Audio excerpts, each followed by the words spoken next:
অন্নপূর্ণা ভাণ্ডারের ফর্ম মিলবে কোথায়? অনলাইন ও অফলাইনে আবেদন শুরু। বড় ঘোষণা নবান্নের। রাজ্যে নতুন আর্থিক সহায়তা প্রকল্প অন্নপূর্ণা ভাণ্ডার এর আনুষ্ঠানিক যাত্রা শুরু হলো। নবান্ন থেকে প্রকল্পের উদ্বোধন করেন মুখ্যমন্ত্রী শুভেন্দু অধিকারী এবং নারী, শিশু ও মহিলা সুরক্ষা দপ্তরের মন্ত্রী অগ্নিমিত্রা পাল। আবেদনের প্রক্রিয়া দ্রুত ও সহজ করতে একসঙ্গে চালু করা হয়েছে অনলাইন ও অফলাইন এই দুই ব্যবস্থাই। সরকারি ঘোষণা অনুযায়ী উপভোক্তারা নিজেদের সুবিধা অনুযায়ী অনলাইনে অথবা অফলাইনে যে কোনো উপায়ে ফর্ম সংগ্রহ ও জমা দিতে পারবেন। এর ফলে আবেদনের প্রক্রিয়া ভিড় কমবে এবং দ্রুত যাচাইকরণ সম্ভব হবে বলে প্রশাসনের আশা। অফলাইনে আবেদনকারীরা নির্ধারিত সরকারি শিবির, সংশ্লিষ্ট স্থানীয় প্রশাসনিক কেন্দ্র এবং নির্দিষ্ট পরিষেবা কেন্দ্র থেকে ফর্ম সংগ্রহ করতে পারবেন। পাশাপাশি অনলাইন ব্যবস্থাতেও আবেদন জমা দেওয়ার সুযোগ রাখা হয়েছে, যাতে বাড়ি থেকেই আবেদন করা যায়। মুখ্যমন্ত্রী স্পষ্ট জানিয়েছেন, এই প্রকল্পের সুবিধা শুধুমাত্র ভারতীয় নাগরিক মহিলাদের জন্য।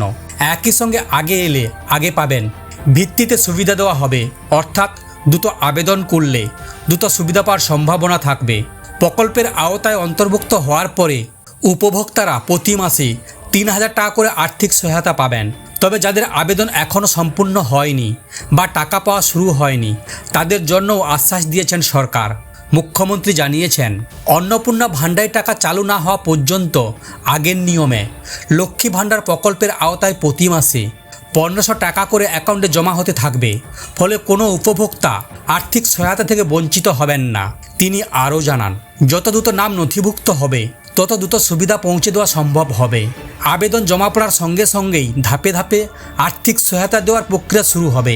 সরকার এবার বুথ স্তরের আধিকারিক অর্থাৎ বিএলওদের ভূমিকা আরও বাড়িয়েছে। শুধু অন্নপূর্ণা ভাণ্ডারে যাচাইকরণ নয়, বিভিন্ন জনকল্যাণমূলক প্রকল্পের মাঠ পর্যায়ের কাজও তাদের মাধ্যমে সম্পূর্ণ করা হবে। এই দায়িত্বে বড় অংশ পালন করবেন বিদ্যালয়ের শিক্ষক এবং শিক্ষিকারা। নবান্নের আশা, এই ব্যবস্থার ফলে সরকারি প্রকল্পের সুবিধা দ্রুত এবং সরাসরি সাধারণ মানুষের কাছে পৌঁছবে। এখন নজর থাকবে কত দ্রুত আবেদন প্রক্রিয়া সম্পূর্ণ হয় এবং উপভোক্তার অ্যাকাউন্টে আর্থিক সহায়তা পৌঁছতে শুরু করে।